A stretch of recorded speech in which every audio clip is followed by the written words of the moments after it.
This is the book which we are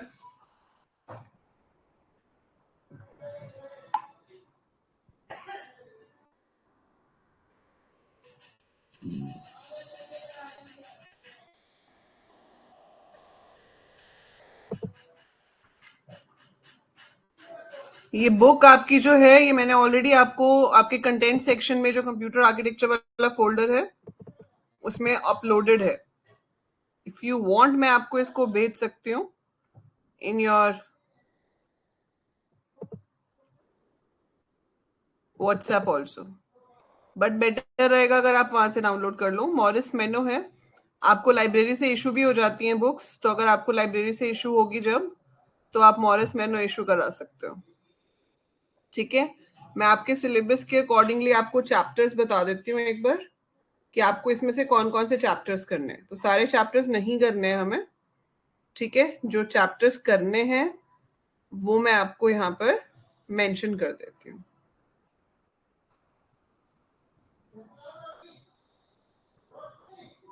right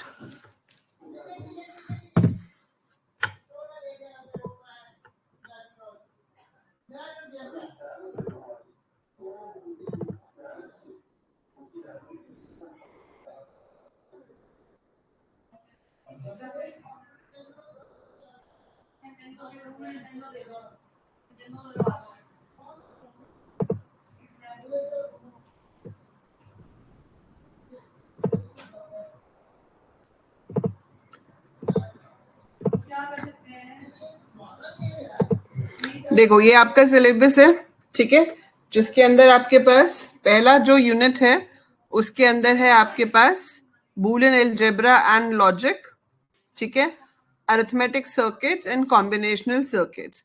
आपके पास यहाँ दो बुक्स इन्होंने रेफरेंस में दी हुई है, text box 2 and reference book 1. सो हम जो ये फॉलो कर रहे हैं वो हम ये फॉलो कर रहे हैं आपकी टेक्स्ट बुक्स 2, ठीक है. हम वैसे टेक्स्ट बुक 1 फॉलो कर रहे हैं, Morris Mano computer system architecture 3rd addition.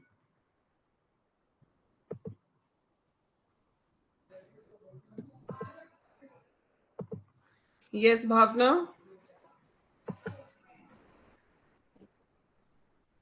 Hello,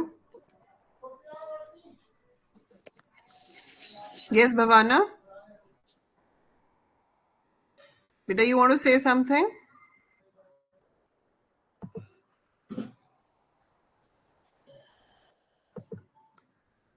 So if you look at the topics here, Boolean algebra and logic, जिसके अंदर आपको सारा Boolean logic gate simplification आपको याद होगा, थोड़ा बहुत हमने पढ़ा था when we initially did your fundamentals of computers and IT, उसमें भी आपने देखा है इस चीज को. ठीक है, गुड इवनिंग प्रिशा.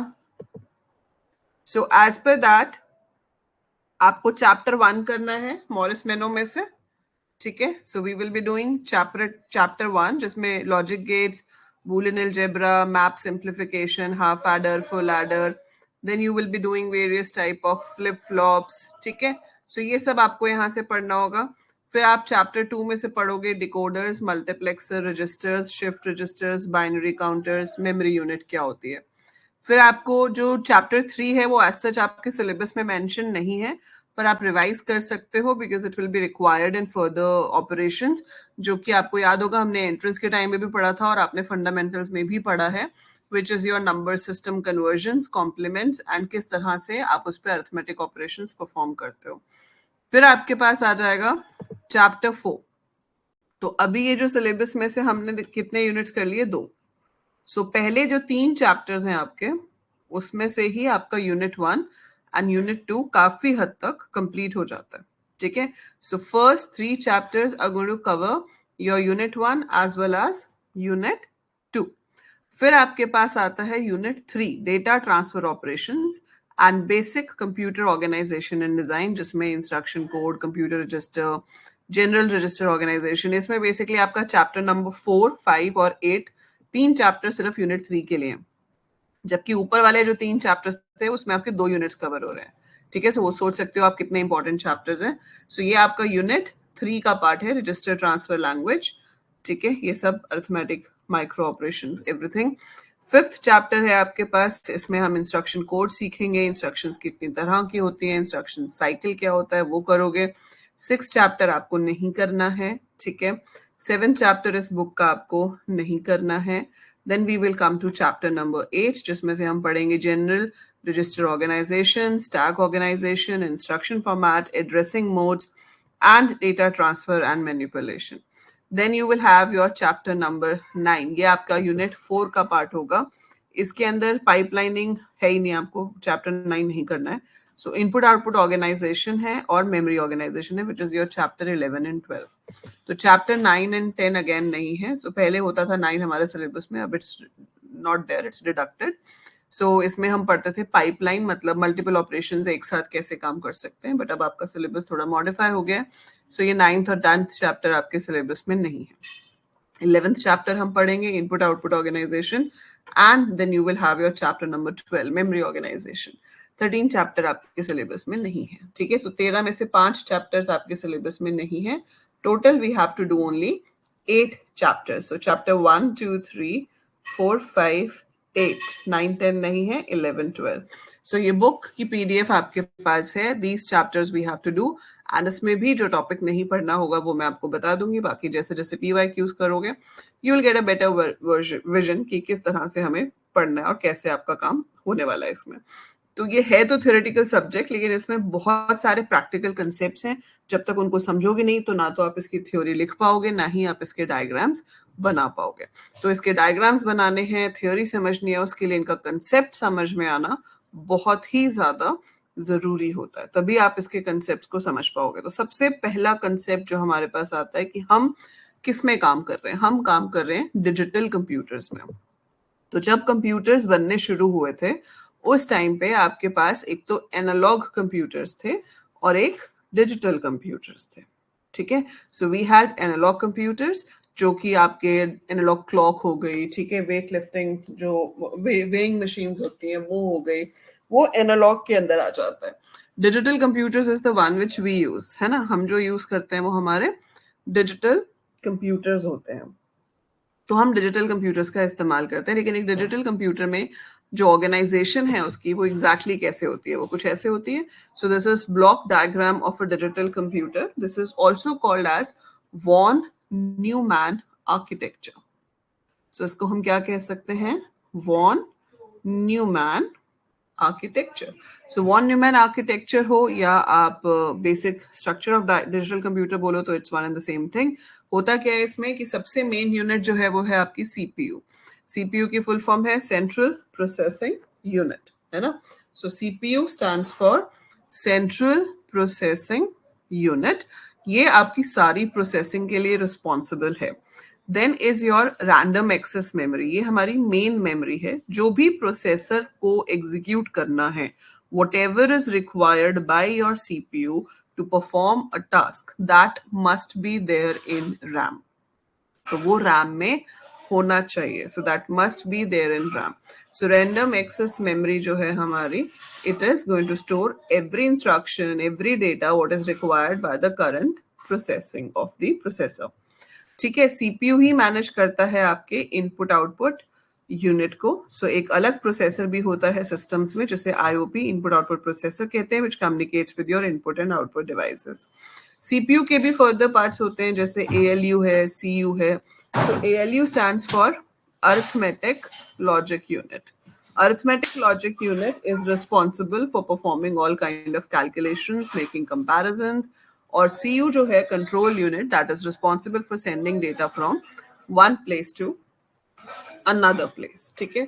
सो आप एक जगह से दूसरी जगह पर डेटा भेजना चाहते हो, मतलब मेमोरी से इनपुट डिवाइस पे भेजना है या किसी भी एक डिवाइस से दूसरे डिवाइस पे भेजना है, तो वो सारा काम जो है वो कौन करेगा, कंट्रोल यूनिट, ठीक है। सो ये डायग्राम आपको बनाना आना चाहिए, इस डायग्राम को आपको एक्सप्लेन करना आना चाहिए, ठीक है। So you should be able to explain the thing कि ये कैसे काम कर रहा है, ठीक है। So that is your structure of the digital computer.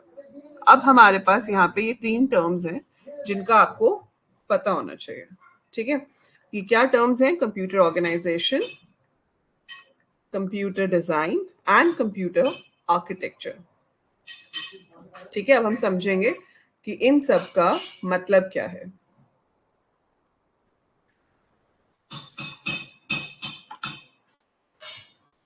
ठीक है, तो सबसे पहले है computer organisation.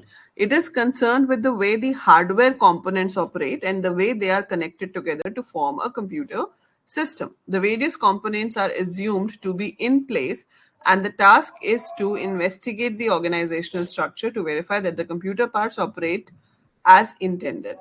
So computer organisation का मतलब है अपने हार्डवेयर कंपोनेंट्स को आपस में कनेक्ट करना और ये देखना कि वो सारे हार्डवेयर कंपोनेंट्स सही तरीके से काम कर रहे हैं या नहीं. मतलब आपके इनपुट आउटपुट डिवाइसेस सही से चल रहे हैं या नहीं, प्रिंटर कनेक्टेड है तो क्या प्रिंटर सही से काम कर रहा है. सो वो सब देखना कंप्यूटर ऑर्गेनाइजेशन का पार्ट है. Then you have computer design. Computer design is concerned with the hardware design of the computer. कि आपने स्पेसिफिकेशन बना ली तो रैम कितनी होगी, ठीक है, आपकी हार्ड डिस्क कितनी होगी, तो हार्डवेयर की जो स्पेसिफिकेशंस हैं वो एग्जैक्टली क्या होंगी. That comes under computer design. And then comes your term computer architecture, जो आपका सब्जेक्ट है computer architecture and organisation. It is concerned with the structure and behavior of the computer as seen by the user. It includes the information formats, the instruction set, the techniques for addressing memory, कि भाई जो instructions यहाँ computer को दी जाती हैं वो किस format में होती है, कौन कौन सी instructions possible हैं, किस तरह हम मेमोरी के लोकेशंस को एड्रेस करते हैं. ठीक है, वो सब कुछ हम इसमें स्टडी करते हैं. The architectural design of a computer system is concern with the specification of the various functional modules such as processors and memories and structuring them together into a compound system. तो ये सब कुछ आप यहाँ पर पढ़ोगे. तो सबसे पहले हम जो रिवाइज करेंगे वो हमारी बेसिक चीज होगी जिसे हम लॉजिक गेट्स कहते हैं. मुझे बताओ किस किस को याद है कि लॉजिक गेट्स क्या होता है. Logic gate is the smallest hardware unit. ठीक है, सबसे छोटी हार्डवेयर यूनिट है which is responsible for performing anything on a bit. है ना, जो बाइनरी डेटा है उस पर ऑपरेशन परफॉर्म करने के लिए सबसे छोटा जो हार्डवेयर सर्किट है that is said to be a logic gate. ठीक है, किस किस को याद है लॉजिक गेट्स कौन कौन से होते हैं? Who all remember?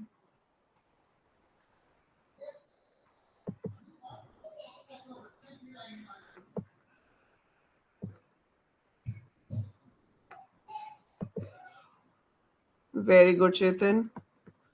एंड और जोर.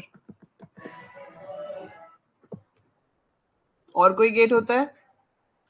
चेतन ने 3 बताए हैं, यही है या और भी कोई गेट होता है?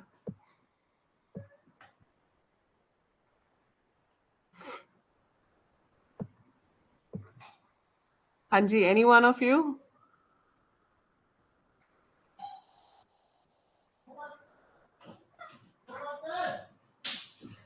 Very good Smadrata. Very nice. और कोई आंसर लिख रहा है? तो चेतन ने जो बोला है ठीक है, वो होते हैं, उनके ऑपोजिट भी होते हैं. सो एंड का ऑपोजिट हो गया नैंड, और का ऑपोजिट हो गया नॉट, जोर का ऑपोजिट हो गया एक्स नॉट. ठीक है, सो ये तो हमारे ऑपोजिट्स हो गए. Fine. So these are the opposites. Fine. So ये आपके हो गए ऑपोजिट. और इसके अलावा हमारे पास जो सबसे पहला गेट होता है वो होता है बफर. ठीक है, so that is said to be buffer. और बफर का उल्टा होता है नॉट. सो बफर से ऑपोजिट होता है नॉट या फिर इन्वर्टर. ठीक है, तो ये सारे गेट्स आपको पता होना चाहिए कि ये गेट्स क्या क्या करते हैं. सो हम फटाफट से इसको रिवाइज करते हैं. तो हम पहले देखेंगे कि गेट्स क्या होते हैं. गेट्स को मिलाकर जो आपकी एक्सप्रेशन बनती है उसे बूलियन एक्सप्रेशन कहते हैं. और फिर उस एक्सप्रेशन के क्या बनते हैं? Truth tables. है ना. सो बूलियन एक्सप्रेशंस के क्या बनते हैं? Truth tables and logic circuits. So हम उसके लॉजिक सर्किट्स भी बनाएंगे एज वेल एज हम उसके ट्रुथ टेबल्स भी बनाएंगे. ठीक है, so that is what we are going to do. Let the whiteboard open, then I will explain you the thing.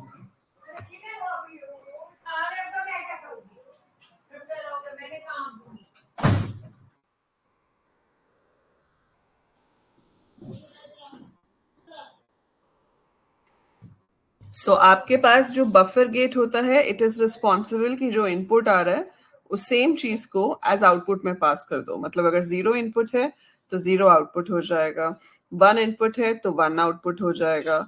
जो आपका नॉट गेट है, ठीक है, नॉट गेट मतलब इन्वर्टर, वो क्या करता है, अगर 0 है तो वो उसको 1 बना देगा, 1 है तो उसको 0 बना देगा। सो मेरे पास सबसे पहला गेट जो है वो है ये, दिस इज बफर गेट। ठीक है, बफर गेट में आपके पास x जाएगा, x ही बाहर आएगा। सो अगर इनपुट 0 है तो आउटपुट भी 0 होगा, इनपुट 1 है तो आउटपुट भी 1 होगा। Then we have the complement gate, जिसको हम नॉट गेट या फिर इन्वर्टर गेट कहते हैं। तो इसको हम ट्रायंगल के थ्रू रिप्रेजेंट करते हैं, we put a circle in front of it. तो इसमें अगर x आपका इनपुट जा रहा है तो x कॉम्प्लीमेंट आपका आउटपुट होगा। सो x कॉम्प्लीमेंट ऐसे भी लिख सकते हैं, ऐसे भी लिख सकते हैं। सो ये हमारा कॉम्प्लीमेंट, हाँ उल्टा हो जाएगा। तो x अगर मेरे पास 0 है तो 1 आ जाएगा, 1 है तो 0 आ जाएगा। So we get the complement of that. ठीक है, सो ये आपका नॉट या इन्वर्टर गेट हो गया, बहुत ही इंपॉर्टेंट गेट होता है ये। Then comes your and gate, this is to represent multiplication. So अगर मेरे पास दो इनपुट्स हैं x y और मैं इसको एक डी शेप से पास करती हूँ तो इसको हम रिप्रेजेंट करते हैं as multiplication, and the shape of the gate is like a D, है ना। तो इसकी जो शेप है वो डी जैसी आपको दिखेगी, this is x and y। ठीक है, अगर आप इसका ऑपोजिट करते हो तो वो नैंड गेट हो जाएगा। ऑपोजिट बनाते कैसे हैं, सेम सर्कल मतलब सेम गेट बनेगा, बस उसके पीछे आपके पास सर्कल आ जाएगा and then you have a line like this. और इसको रिप्रेजेंट हम करते हैं ऐसे, x and y whole complement से। ठीक है, so this is x and y whole complement. Then you have or, but इससे पहले कि मैं आपको और बताऊं, पहले इसका ट्रुथ टेबल देखते हैं। अब देखो ऊपर वाले में एक ही इनपुट था, एक ही आउटपुट था, बट यहां पर दो पॉसिबल इनपुट्स हैं आपके पास, लेकिन आउटपुट तो एक ही होगा। ठीक है, same is the case over here. तो होता क्या है, दो के कितने कॉम्बिनेशंस बनेंगे, if I have two variables, so how many possible combinations I have, how many possible combinations I will have?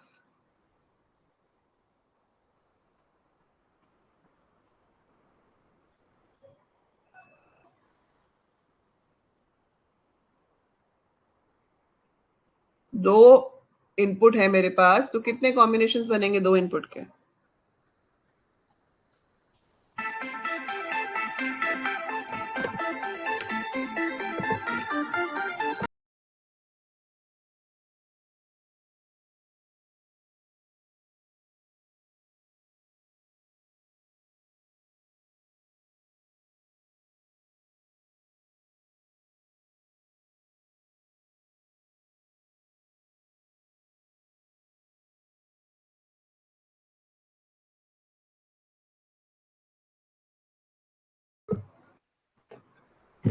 So four possible combinations will be there.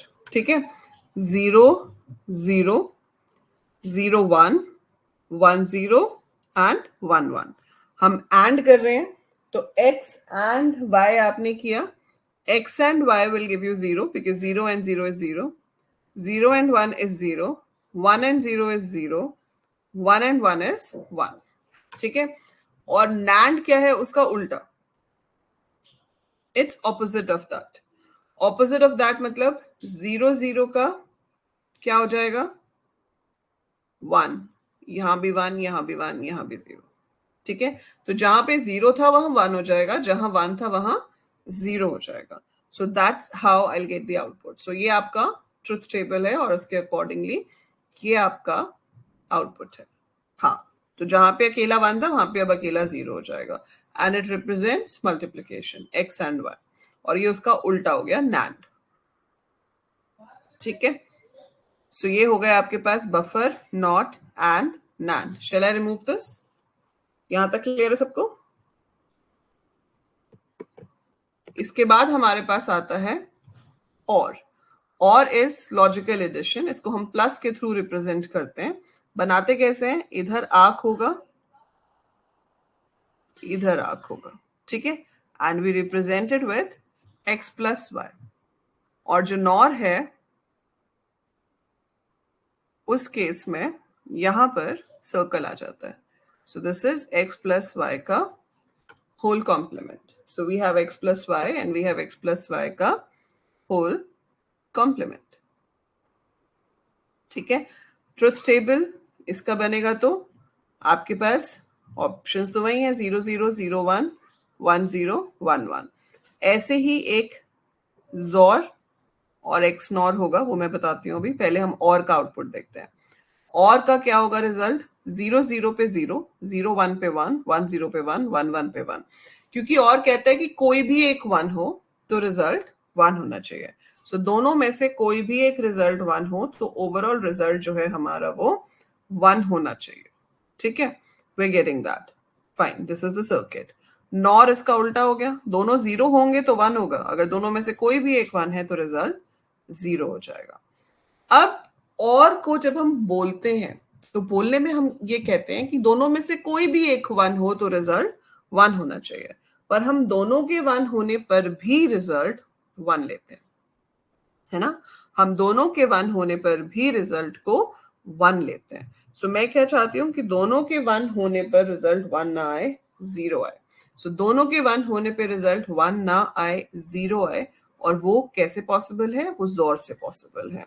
तो जोर आपका एक ऐसा गेट है जिसका डायग्राम और जैसा ही होगा, बस एक आर्क एक्स्ट्रा आ जाएगी. So we make an arc like this way.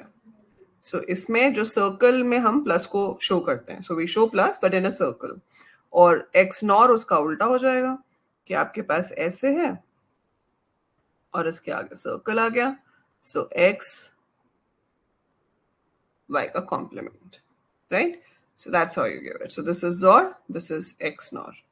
This is OR, this is NOR. So ये रिजल्ट आ रहा है. अब हम जोर की बात करते हैं. तो जोर में क्या होगा? 0 0 पे 0, 0 1 में 1, 1 0 में 1, 1 1 पे 0. एंड X NOR उसका उल्टा हो जाता है. 0 0 पे 1, otherwise it will be 0. समझ में आया? यहां तक क्लियर है सबको? यहां तक किसी को कोई डाउट तो नहीं है? So these are the 8 gates we have. इसमें से नैंड और नॉर को हम यूनिवर्सल गेट्स कहते हैं. क्यों कहते हैं वो हम अभी पढ़ेंगे आगे जाके. But these are your basic logic gates. ये पूरा टेबल आपका यहाँ पे दे रखा है इन्होंने. एंड और inverter, buffer, NAND, nor, exclusive और एक्सक्लूसिव नॉर. तो ये जो हमने अभी किया है वही सेम चीज यहाँ पर एक्सप्लेन है. यहाँ पर एक आपको नोटेशन और दी हुई है कि एक्सक्लूसिव और can be represented like this also. A का complement B plus A into B complement. ठीक है.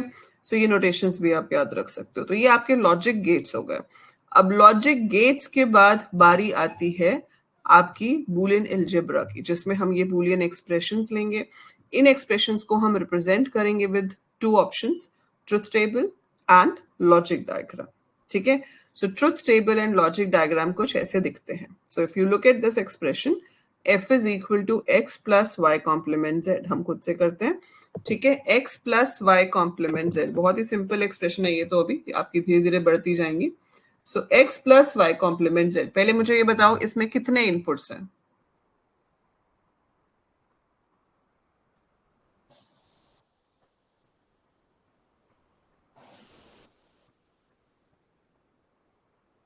तीन. तो कितने कॉम्बिनेशंस बनेंगे? ट्रुथ टेबल में कितने कॉम्बिनेशंस बनेंगे?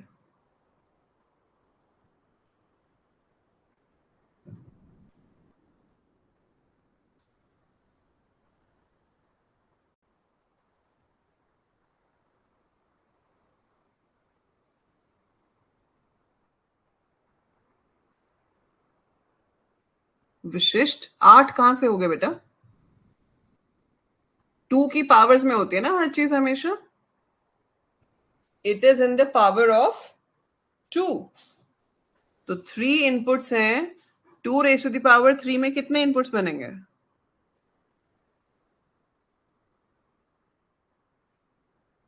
8. ठीक है. और कैसे लिखोगे? पहले 4 0 लिखे, 4 1 लिख लिए, फिर 2 0 2 1 2 0 2 1 और फिर 0 1 0 1 0 1 0 1. ठीक है. That's how you right the inputs. ये इनपुट्स हो गए आपके. अब आपको इसको सॉल्व करना है. तो सबसे पहले हमेशा मल्टीप्लिकेशन सॉल्व होती है और उससे पहले भी नॉट. तो सबसे पहली प्रेसिडेंस किसकी होती है?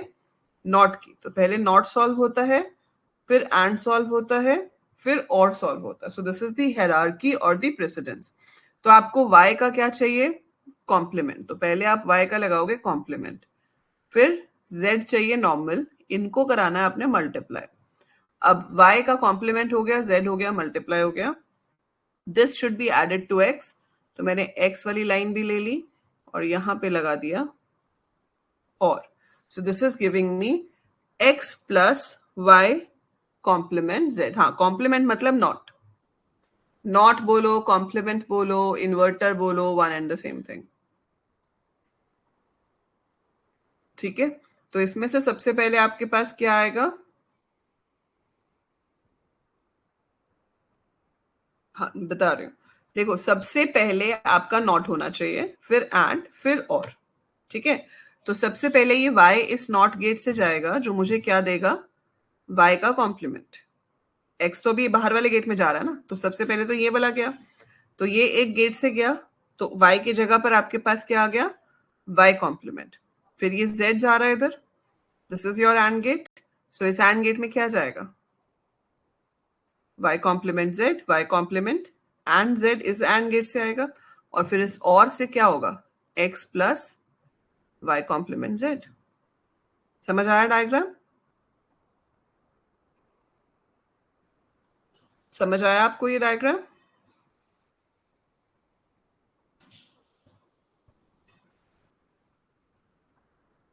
हाँ, z is multiplied by y and x is added to the result. क्योंकि आपकी प्रेसिडेंस यही होती है कि पहले नॉट करेंगे, फिर मल्टीप्लाई मतलब एंड करेंगे और उसके बाद प्लस करेंगे.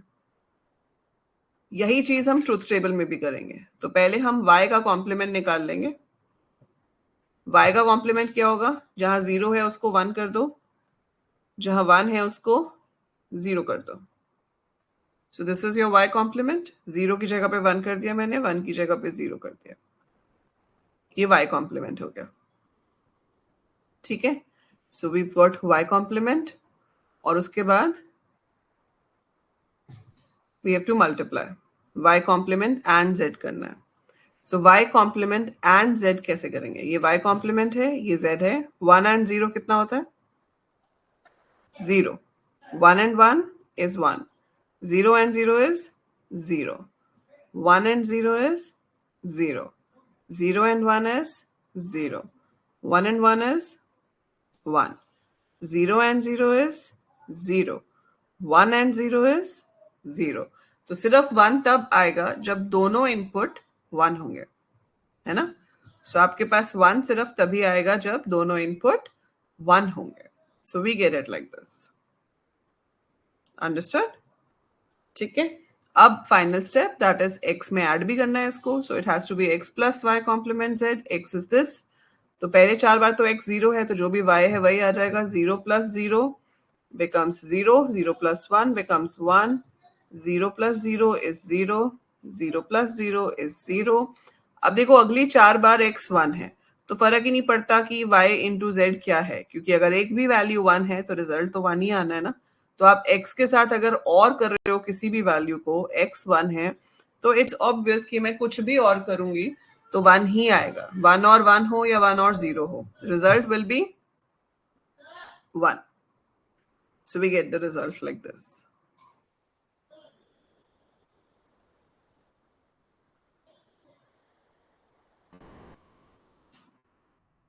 Understood?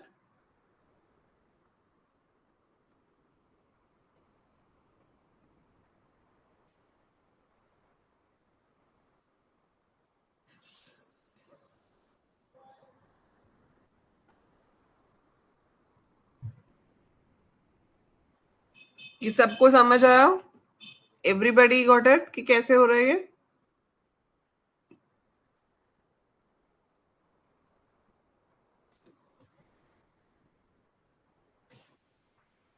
थोड़ा डिफिकल्ट लें आप, मतलब थोड़ा बड़ा एक्सप्रेशन लें.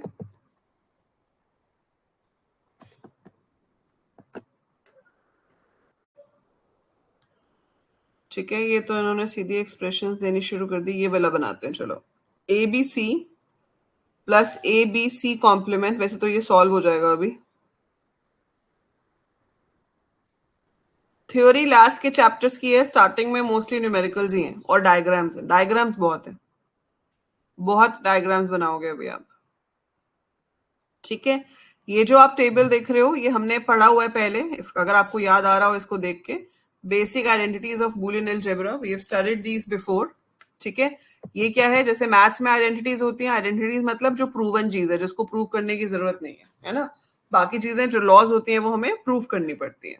सो ये इसमें बेसिक आइडेंटिटीज क्या है कि अगर किसी भी वैल्यू को जीरो के साथ प्लस किया जाए तो वो वैल्यू ही आ जाएगी। जैसे अगर मैं 1+0 करूंगी तो 1 आ जाएगा, अगर मैं 0+0 करूंगी तो 0 आ जाएगा।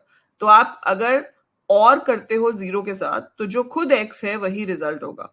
लेकिन अगर आप एंड करते हो जीरो के साथ तो आपकी वैल्यू जो भी हो, आपका रिजल्ट जो है वो जीरो आएगा। So x and zero is going to be zero. x+1, x कुछ भी हो, अगर मैं और कर रही हूं 1 के साथ तो रिजल्ट 1 ही आना है, जैसे अभी हमने देखा ट्रुथ टेबल में। और अगर आप 1 के साथ एंड करते हो तो जो x है वो रिजल्ट आएगा। मतलब अगर मैंने 0 के साथ 1 को एंड किया है तो 0 आएगा, 1 के साथ 1 को एंड किया है तो 1 आएगा। So it depends on x। ठीक है, x plus x is x, x into x is x। ठीक है, अगर 0+0 करोगे तो 0 आएगा, 1+1 मतलब 1 और 1 is 1। Same way 0 and 0 is 0, 1 and 1 is 1। अगर हम एक वैल्यू को उसके कॉम्प्लीमेंट के साथ प्लस करते हैं तो रिजल्ट हमेशा 1 होगा, क्योंकि अगर आपकी वैल्यू 0 है तो उसका कॉम्प्लीमेंट 1 होगा, अगर वैल्यू 1 है तो उसका कॉम्प्लीमेंट 0 होगा। So result will always be 1। x and x complement, इसका मतलब है दोनों में से एक 0 होगा एक 1 होगा फॉर श्योर। एक 0 एक 1 है तो रिजल्ट 0 ही आएगा, क्योंकि 0 के साथ एंड हो रहा है। ठीक है, then we have these laws कि आपकी ये होती है cumulative law, x+y is equal to y+x, है ना। 2+3 करो या 3+2 करो आएगा तो 5 ही। सिमिलर वे यहाँ पे भी होता है, ऐसे मल्टीप्लाई में हो गया। This is called your associative law. x plus y plus z, मतलब पहले y z को ऐड करके x में ऐड करो, या पहले x y को ऐड करके उसको z में ऐड करो, you're going to get the same result. Same is the case with multiplication. ये जो दो लॉज हैं 13 एंड 14, इनको कहते हैं डिस्ट्रीब्यूटिव लॉ। डिस्ट्रीब्यूटिव लॉ का मतलब क्या है, x into y plus z है तो पहले x इंटू वाई हो जाएगा प्लस x इंटू जेड हो जाएगा। सिमिलर वे यहाँ पर अगर x प्लस वाई जेड है, ये z होना चाहिए, मिस प्रिंट है, so x plus y into x plus z हो जाएगा। This is again another very important law which is called De Morgan's law या फिर law of complements। x plus y का अगर होल कॉम्प्लीमेंट हो रहा है और आप इसको ओपन करोगे तो आपके पास x complement multiplied by y complement होगा, मतलब अंदर वाली सिंगल सिंगल टर्म के कॉम्प्लीमेंट्स हो जाएंगे। ठीक है, और साइन बदल जाएगा, प्लस की जगह मल्टीप्लाई हो जाएगा। सिमिलर वे यहाँ पे प्लस की जगह पर, मतलब मल्टीप्लाई की जगह पे प्लस हो जाएगा और अंदर वाली टर्म्स के कॉम्प्लीमेंट हो जाएंगे। And complement of complement is cancel, अगर कॉम्प्लीमेंट का कॉम्प्लीमेंट करोगे तो वापस ओरिजिनल वैल्यू आ जाएगी। सो ये सारी जो वैल्यूज हैं इनको हम इन आइडेंटिटीज को यूज करते हैं टू सॉल्व द एक्सप्रेशंस। जैसे कि अभी आप ये वाला देख रहे हो, A B complement plus C complement D plus A B complement plus C complement D. हम यहाँ पे साफ साफ देख सकते हैं कि सेम वैल्यू दो बार लिखी हुई है, ये भी सेम वैल्यू दो बार लिखी हुई है। अभी हमने देखा कि x प्लस एक्स तो x होता है, तो दो बार लिखने का मतलब ही नहीं है, तो ये सीधे क्या बन सकता है, A B complement plus C complement D. आगे इसमें कुछ कॉमन नहीं निकलता, कुछ कैंसिल नहीं होता, तो हम आगे कुछ नहीं कर सकते। ठीक है, बट अगर निकलता होता तो हम जरूर कर सकते थे, जैसे कि इस एक्सप्रेशन में।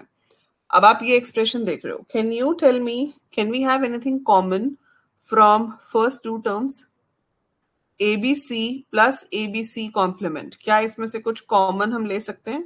मैथ्स वाला लॉजिक लगाओ, बेसिक एल्जेब्रा, क्या इसमें से कुछ कॉमन ले सकते हैं?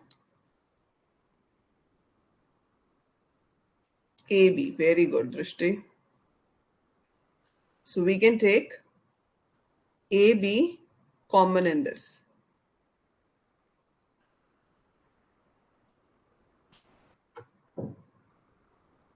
ठीक है, आपने ए बी यहाँ पर कॉमन ले लिया, अंदर क्या बचेगा, C plus C complement plus A complement C. हमने अभी एक लॉ देखी कि किसी भी चीज को अगर उसके साथ कॉम्प्लीमेंट के साथ प्लस करें तो 1 आता है। तो ये क्या बन गया, A B and 1 plus A complement C. किसी भी चीज को 1 के साथ मल्टीप्लाई करो तो वो खुद ही आ जाती है, मतलब ए बी ही आ जाता है। So this becomes A B plus A complement C. अब ये जो आपके पास आया है A B plus A complement C, अगर मुझे इसका ट्रुथ टेबल बनाना हो और डायग्राम बनाना हो तो हम क्या करेंगे, तो हम लेंगे ए बी, ए और बी गए एंड गेट में, इससे आपके पास ए बी आ जाएगा। अब ए कॉम्प्लीमेंट सी है तो ये ए वाली लाइन पे ही डॉट बनाओगे, ऐसे लेकर आओगे, यहां लगाओगे ट्रायंगल, इससे आपके पास आ गया ए कॉम्प्लीमेंट। फिर आया सी, उसको भी एंड कर दिया। अब ये जो दो चीजें आई हैं एंड होकर, इनको हम और कर देंगे। समझ आया? सो ए और बी को आपने एंड किया, ए का कॉम्प्लीमेंट निकाला मैंने, उसको सी के साथ एंड किया, तो ये मेरे पास ये चीज आ गई, यहां पे प्लस कर दिया, so we get this result. Is it clear to everyone?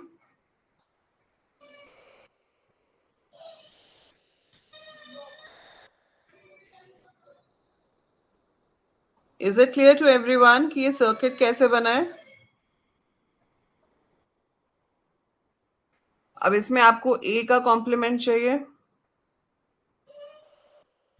So I take as complement, फिर मेरे को ए और बी को एंड करना है, तो इट इज 0 0 0 0 0 0 0 0 1 1 यहां पर आएगा। फिर ए कॉम्प्लीमेंट और सी को एंड करना है, 0 एंड 1 इज 0, 1 एंड 1 इज 1, 0 1।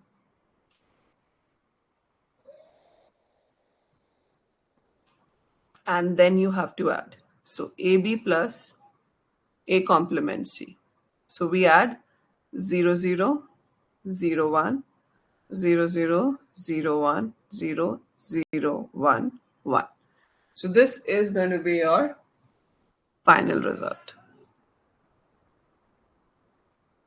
आया समझ में? Clear to everyone?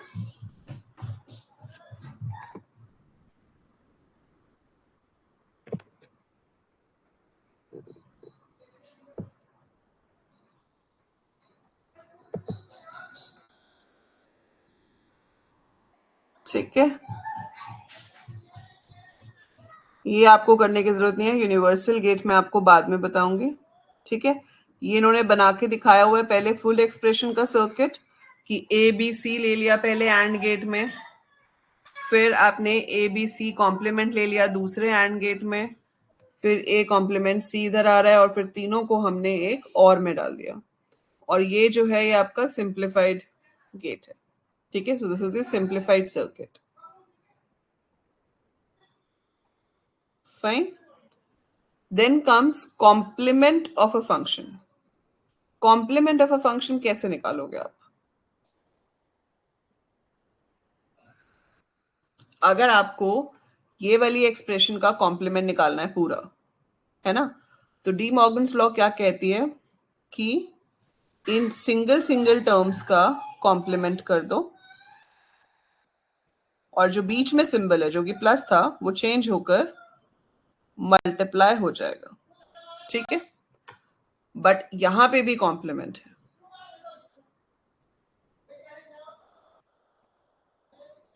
So A complement plus B complement, ये कॉम्प्लीमेंट का कॉम्प्लीमेंट कैंसिल हो जाता है, तो सी प्लस डी,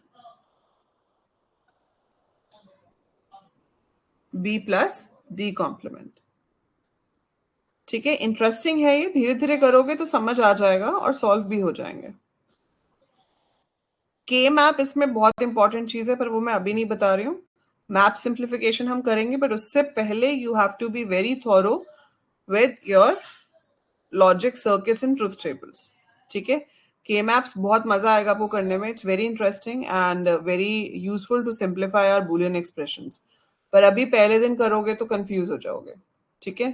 सो अभी हम नहीं कर रहे हैं इसको, ये हम नेक्स्ट क्लास में करेंगे.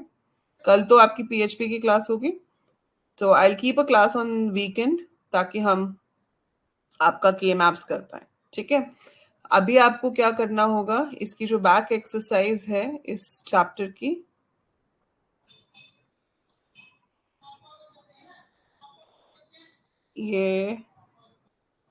ये वाले क्वेश्चन आप करोगे. ठीक है.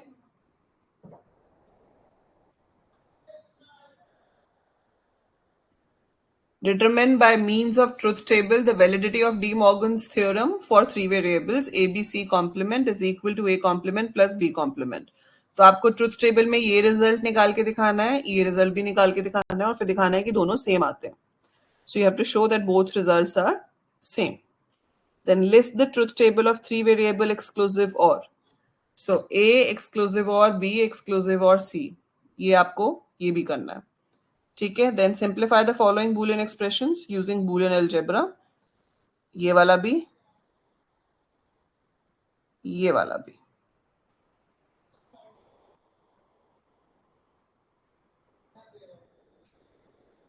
आपको 7th क्वेश्चन तक करना है, 1.1 से 1.7 तक. कर लोगे? पहला करके दिखा दूं?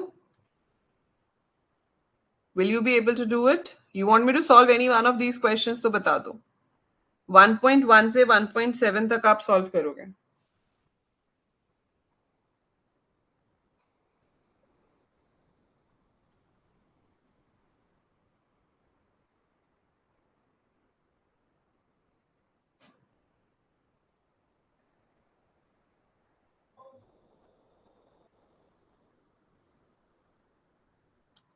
सब लोग कर पाएंगे 1.1 से 1.7 तक के क्वेश्चंस? बोलो भाई, यस नो, कुछ तो बोलो.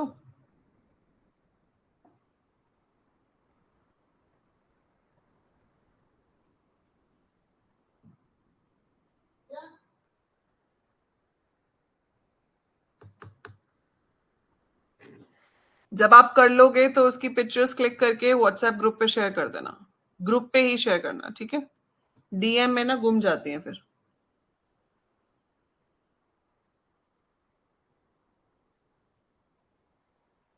और एक और ऑप्शन है इसको करने की.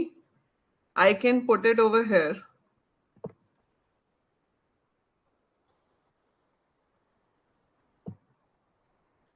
मैं इसका आपको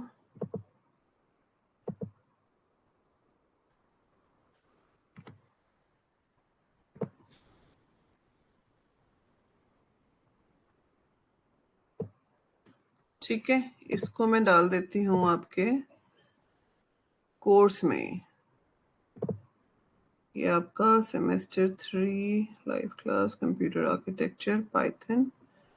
अच्छा, और क्या था हमारा? पीएचपी. ठीक है. यहाँ पे मैं बना देती हूँ एक subjective test. So create new test. This is cow 1. Marks है नहीं वैसे, मार्क्स तो ठीक है, ये मैं ऐसे ही लिख रही हूँ. I am not going to give the marks in this, but let it be just for writing. ठीक है. आपको क्या करना है,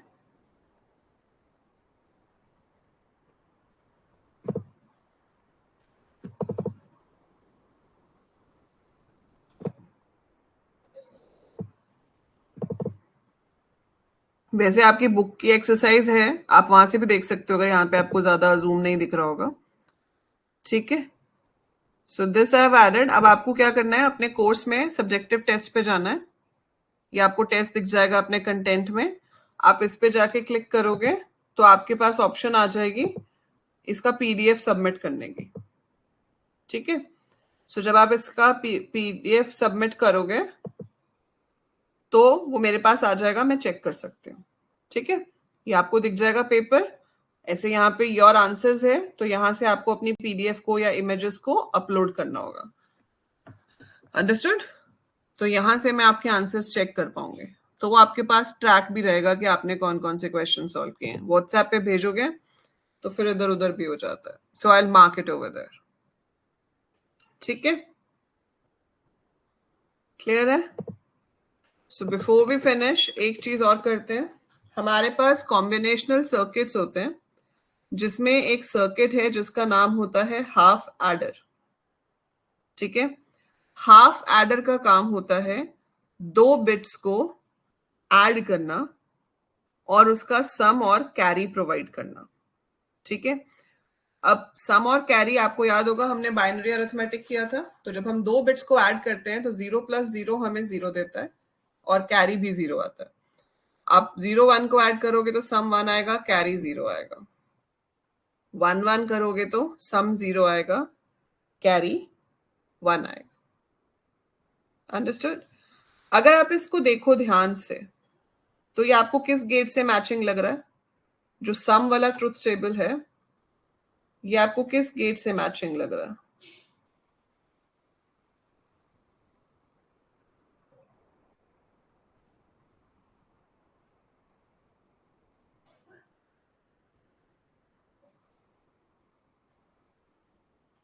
सो इट्स मैचिंग टू जोर। और नहीं बेटा, 1 1 पे भी तो 0 है ना दृष्टि? 1 1 पे भी तो 0 है ना? सो 1 1 पे भी 0 है, तो ये जोर है। और ये आपका कौन सा है? एंड, क्योंकि ये 1 आपको सिर्फ तभी दे रहा है जब दोनों इनपुट 1 होते हैं। सो this is your half adder. और ये क्या है? Combinational circuit. कॉम्बिनेशनल सर्किट्स क्या होते हैं? Which receives some number of inputs, processes that and gives you some output. That is said to be a combinational circuit. ऐसे बहुत सारे सर्किट्स हैं जैसे कि फुल एडर, डिकोडर, मल्टीप्लेक्सर, जो हम आगे जाकर पढ़ेंगे। ठीक है, सो आई होप इंटरेस्टिंग लगा सब्जेक्ट सबको। You found it interesting? आगे जा करोगे और मजा आएगा। अभी तो जो आपने करा वो आप एक बार पहले कर चुके हो। सो लॉजिक गेट्स तो ऐसी चीज नहीं है जो आप पहली बार कर रहे हो, you have done it before also. ठीक है, so tomorrow 4:30 we'll have PHP class. Okay, good night, take care. किसी को कोई डाउट है तो पूछ सकते हो।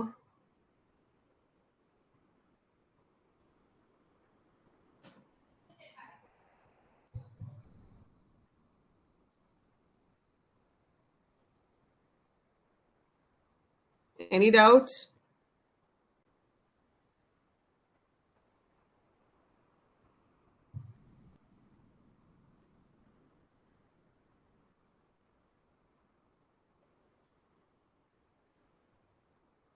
Okay, great. Good night then. Bye everyone.